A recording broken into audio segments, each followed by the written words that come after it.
சென்னையை அடுத்துள்ள கும்மிடிப்பூண்டியில் பேருந்து படிக்கட்டில் தொங்குவதில் மாணவர்கள் இருவருக்கு இடையே ஏற்பட்ட தகராறில் 2 பேருக்கு கத்தி வெட்டு விழுந்தது.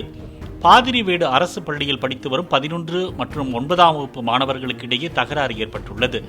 இதில் 9ஆம் வகுப்பு மாணவனின் அண்ணன் கத்தியால் 11ஆம் வகுப்பு மாணவனை வெட்டியதாகவும் அந்த கத்தியை பறித்து திரும்ப வெட்டியதில் அந்த இளைஞர் காயமடைந்ததாக கூறப்படுகிறது.